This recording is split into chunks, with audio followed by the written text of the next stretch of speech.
Pendant 3 décennies, Jean-Pierre Pernaut, l'emblématique animateur de la première chaîne, s'est invité dans le foyer des téléspectateurs français chaque jour.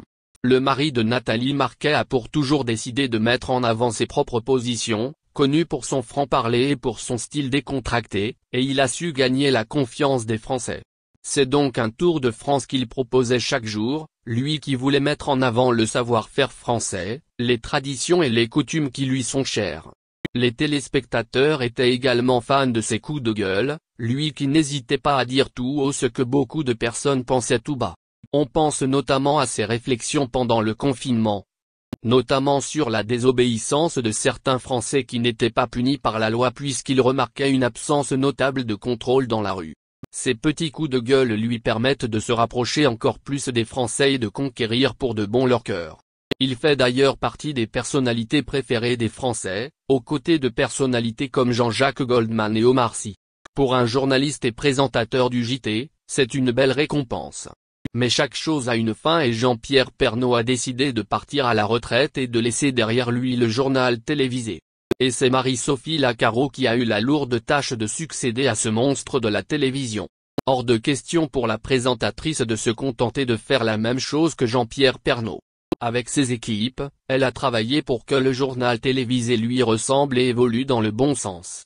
Un travail d'équilibriste digne des Jeux Olympiques puisqu'il faut réussir à imposer sa personnalité sans brusquer les téléspectateurs habitués au style de Jean-Pierre Pernaut. Dans les colonnes de Télé Loisirs, elle en parlait ainsi. Notre 13h sera davantage rubriqué, avec un nouvel habillage qui permettra de mieux se repérer. Nous testons de nouveaux rendez-vous, c'est de saison, où l'on s'intéresse aux produits de saison, ou fait chez nous, qui met en avant les produits locaux. On va aussi lancer des formats sur les mots du dictionnaire, sur les clichés qui collent à la peau des habitants d'une région. Par ailleurs, une fois par semaine, dans Fier d'être, un de nos correspondants nous expliquera pourquoi il est fier de sa région. Alors que certains médisants auraient pu s'attendre à une chute spectaculaire des audiences, Marie-Sophie Lacaro a réussi à séduire les Français. On peut parler de petit exploit et féliciter celle qui n'a pas eu peur de prendre la suite de Jean-Pierre Pernaut et qui a directement décidé de montrer sa version du journal télévisé aux Français. Si les audiences prouvent bien qu'ils sont encore des millions chaque jour à 13h devant TF1, les messages qu'elle a reçus pour son anniversaire montrent à quel point elle est devenue une personnalité très appréciée. Le 20 septembre dernier, Marie-Sophie Lacaro fêtait ses 46 ans. Un anniversaire est l'occasion parfaite pour mesurer sa popularité. Et visiblement, c'est au-delà de ses espérances, puisqu'elle a publié un message sur Instagram pour remercier ses fans. Merci merci merci.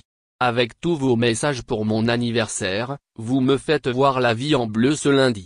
Impossible de répondre à chacune et chacun personnellement mais je suis très touché par vos mots, vos pensées et vos attentions. Elle a par la suite publié une photo devant son gâteau d'anniversaire en déclarant qu'elle le fête au travail avec ses collègues. Elle les remercie d'ailleurs pour cette attention mais aussi pour leur présence chaque jour. Et c'est sans doute finalement la clé du succès. S'entourer de personnes de confiance qui ont une vision du travail similaire. Cela permet aux journalistes stars d'offrir aux téléspectateurs français un JT de qualité et de robustesse élevée.